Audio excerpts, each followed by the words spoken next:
Assalamualaikum warahmatullahi wabarakatuh. Waalaikumsalam warahmatullahi wabarakatuh. Perkenalkan, kami dari kelompok 2 dari mata kuliah Keperawatan Medikal Bedah.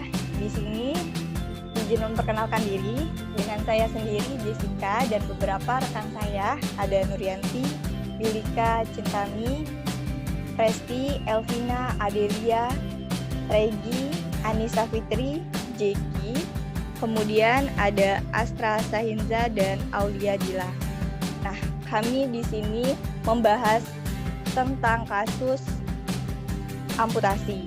Jadi beberapa subbagian yang akan kami bahas adalah definisi, etiologi, tanda dan gejala, patofisiologi, pemeriksaan diagnostik, penata laksanaan, kemudian terdapat suatu kasus yang akan diselesaikan dari pengkajian, diagnosa, intervensi, implementasi, serta evaluasi. Kepada teman-teman saya sebagai pemateri, saya persilahkan. Baiklah, di sini saya akan menjelaskan definisi dari amputasi. Amputasi berasal dari kata amputare yang kurang lebih diartikan pancung. Amputasi dapat diartikan sebagai tindakan memisahkan bagian tubuh sebagian atau seluruh bagian ekstremitas. Tindakan ini merupakan tindakan yang dilakukan dalam kondisi pilihan terakhir manakala masalah organ yang terjadi pada ekstremitas sudah tidak mungkin dapat diperbaiki dengan menggunakan teknik lain, atau manakala kondisi organ dapat membahayakan keselamatan tubuh klien secara utuh atau merusak organ tubuh yang lain seperti dapat menimbulkan komplikasi infeksi. Selanjutnya, etiologi dari amputasi. Indikasi utama bedah amputasi bisa disebabkan oleh iskemia, trauma, fraktur, gangguan vaskuler atau sirkulasi pada ekstremitas yang berat, infeksi yang berat, atau adanya tumor pada organ yang tidak mungkin diterapi secara konservatif dan deformitas organ.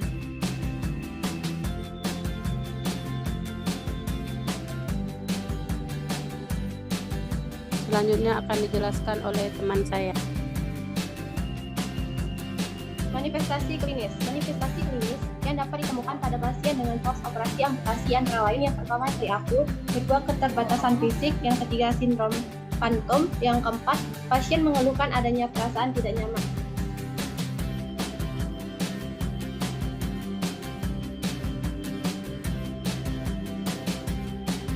Patofisiologi, amputasi dilakukan sebagian kecil sampai dengan sebagian besar dari tubuh dengan metode yang pertama, metode terbuka.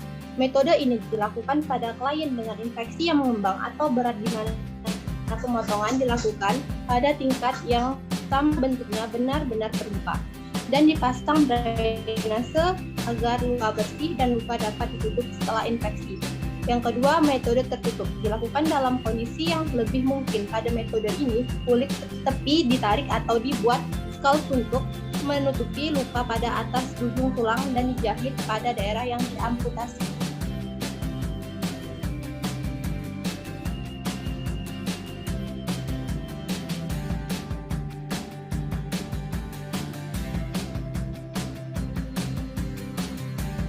Baiklah, selanjutnya yaitu pemeriksaan diagnostik, yaitu ada beberapa.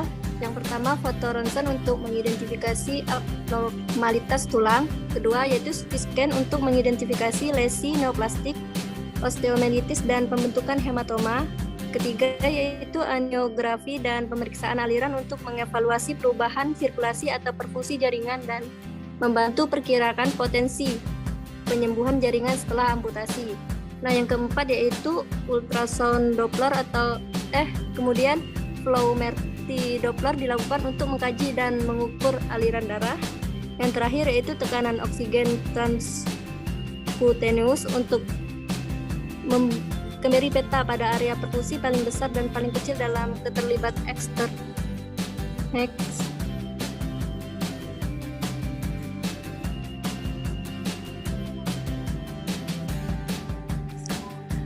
Kemudian ada termografi untuk mengukur perbedaan suhu pada tungkai istemik di dua sisi dari jaringan cutaneus ke tengah tulang.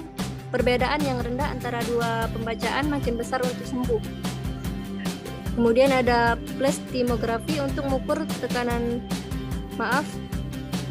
darah segmental bawah terhadap ekstremiter bawah, mengevaluasi aliran darah arterial. Kemudian LED yaitu peningkatan mengidentifikasi respon inflamasi. Selanjutnya kultur luka untuk mengidentifikasi adanya infeksi dan organisasi penyebab. Selanjutnya ada biopsi menginformasi diagnosis massa dan atau benigna. Kemudian terakhir ada hitung darah lengkap atau diferensial, peninggian dan pergeseran ke kiri diduga proses infeksi. Selanjutnya itu ada penata laksanaan yang dapat dilakukan dalam penanganan pasien dengan amputasi, yaitu ada dua. Yang pertama, ikatan amputasi. Tujuan pembedahan adalah mempertahankan sebanyak mungkin tujuan ekstremitas konsisten dengan pembasmian proses penyakit. Mempertahankan lutut dan siku adalah konsisten dengan mempertahankan lutut dan siku adalah pilihan yang diinginkan. Hampir pada semua tingkat amputasi dapat dipasangi protesis. Kebutuhan energi dan kebutuhan kardiovaskuler yang ditimbulkan akan meningkatkan dan menggunakan kursi roda ke protesis, maka pemantauan kardiovaskuler dan nutrisi yang kuat sangat penting sehingga batas fisiologis dan kebutuhan dapat seimbang. Kemudian ada penata laksanaan sisa tungkai. Tujuan bedah utama adalah mencapai penyembuhan luka amputasi menghasilkan sisa tungkai buntung yang tidak nyeri, tekan dan kuli yang sehat untuk penggunaan protesis. Lansia mungkin mengalami keterlambatan penyembuhan luka karena nutrisi yang buruk dan masalah kesehatan lainnya.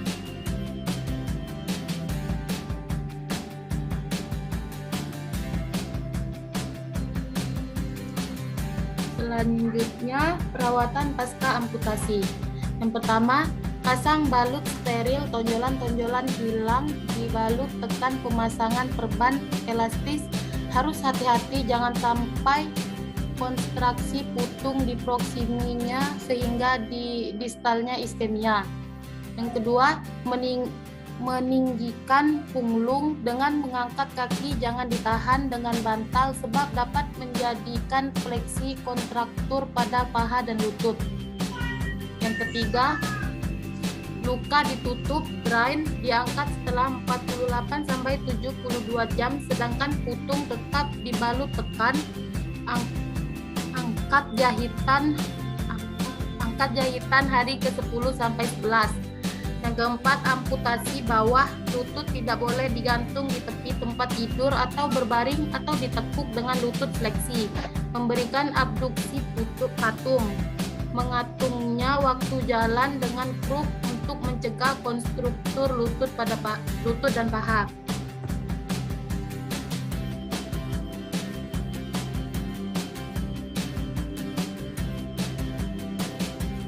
Selanjutnya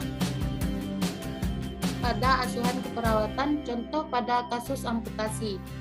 Pada tanggal 24 November 2010 pukul 11.30 Tuan F datang ke UGD dengan keluhan kaki kiri sulit digerakkan. Hal ini dialami klien sejak 3 hari ini. Perkelahian berumur 15 tahun dan mengatakan sudah sebelum masuk rumah sakit awalnya klien mengalami kecelakaan lalu lintas. Riwayat trauma tidak jelas, riwayat muntah tidak ada riwayat muntah, tidak pingsan.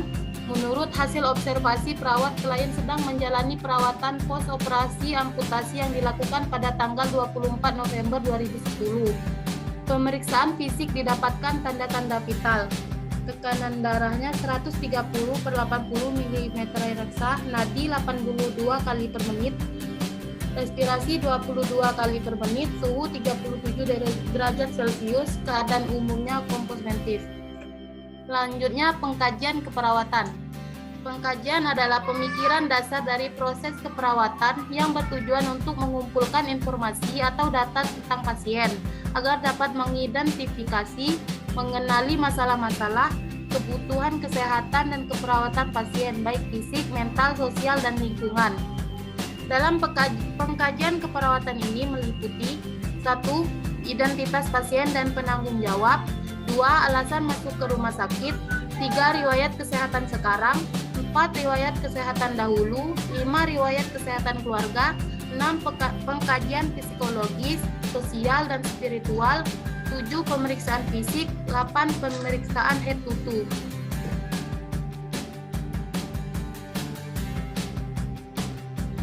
Selanjutnya dijelaskan oleh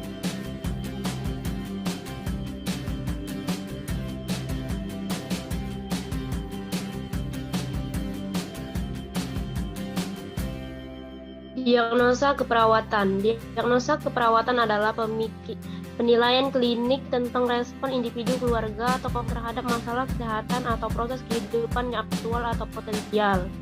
Diagnosis keperawatan merupakan dasar pemilihan intervensi dalam mencapai tujuan yang telah ditetapkan oleh perawat yang bertanggung jawab.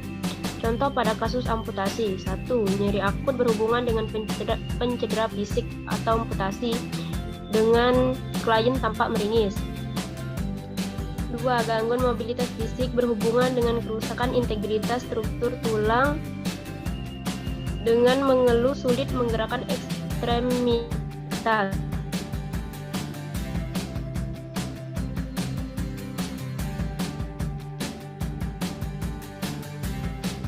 Lanjut. Intervensi keperawatan. Intervensi keperawatan adalah panduan untuk perilaku spesifik yang diharapkan dari klien dan atau tindakan yang harus dilakukan oleh perawat. Intervensi dilakukan untuk membantu klien mencapai hasil. Contoh pada amputasi: 1. Nyeri akut berhubungan dengan pencedera akut atau amputasi dengan klien tampak meringis. Observasi: identifikasi lokasi, intensitas nyeri, identifikasi skala nyeri, identifikasi pengaruh nyeri pada kualitas hidup. Terapeutik: berikan teknik non-farmakologis untuk mengurangi rasa nyeri, misalnya relaksasi napas dalam, kompres hangat atau dingin, terapi musik, dan lain-lain. Kontrol lingkungan yang memperberat rasa nyeri. Edukasi: jelaskan strategis merendahkan nyeri, ajarkan teknik non-farmakologis untuk mengurangi rasa nyeri. Kolaborasi pemberian analgetik jika perlu.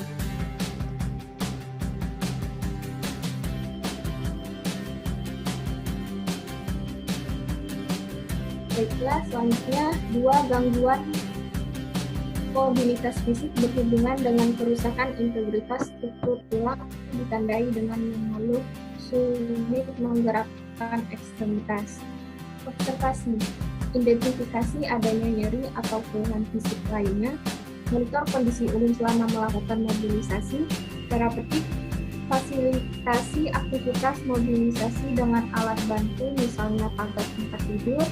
Kemudian fasilitasi melakukan pergerakan jika perlu, dan libatkan keluarga untuk membantu pasien dalam meningkatkan pergerakan.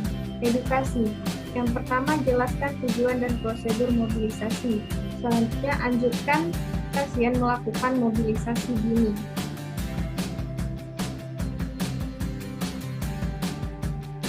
Kemudian, anjurkan mobilisasi sederhana yang harus dilakukan.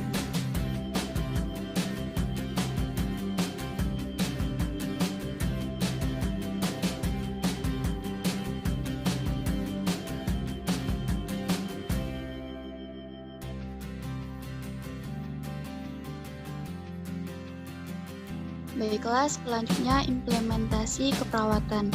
Implementasi keperawatan adalah serangkaian kegiatan yang dilakukan oleh perawat untuk membantu klien dari masalah status kesehatan yang dihadapi ke status kesehatan yang baik yang menggambarkan kriteria hasil yang diharapkan. Contoh pada kasus amputasi. Observasi: yang pertama, mengidentifikasi lokasi intensitas nyeri. Selanjutnya, mengidentifikasi skala nyeri, dan yang terakhir, mengidentifikasi pengaruh nyeri pada kualitas hidup. Kemudian, terapeutik: memberikan teknik non-farmakologis untuk mengurangi rasa nyeri, misalnya relaksasi nafas dalam, terapi musik, dan lain-lain. kemudian mengontrol lingkungan yang memperberat rasa nyeri. Selanjutnya, edukasi. Yang pertama, menjelaskan strategi meredakan nyeri, mengajarkan teknik non-farmakologis untuk mengurangi rasa nyeri, dan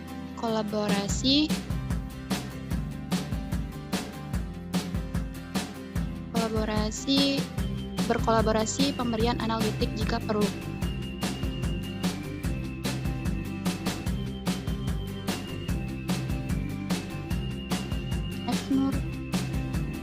Selanjutnya, evaluasi keperawatan. Evaluasi dalam keperawatan adalah kegiatan dalam menilai tindakan keperawatan yang telah ditentukan untuk mengetahui pemenuhan kebutuhan klien secara optimal dan mengukur hasil dari proses keperawatan. Contoh pada kasus amputasi. Subjek, klien mengatakan nyerinya sudah berkurang menjadi skala 2, sudah tidak begitu sakit saat bergerak. Pasien mengatakan sudah nyaman dan nyerinya sudah tidak seperti kemarin. Objek, klien tampak tidak terganggu dengan nyerinya, sudah tidak meringis saat bergerak dan tidak gelisah.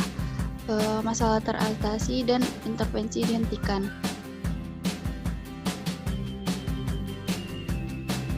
Baiklah, sekian pemaparan materi dari kami. Kami ucapkan terima kasih.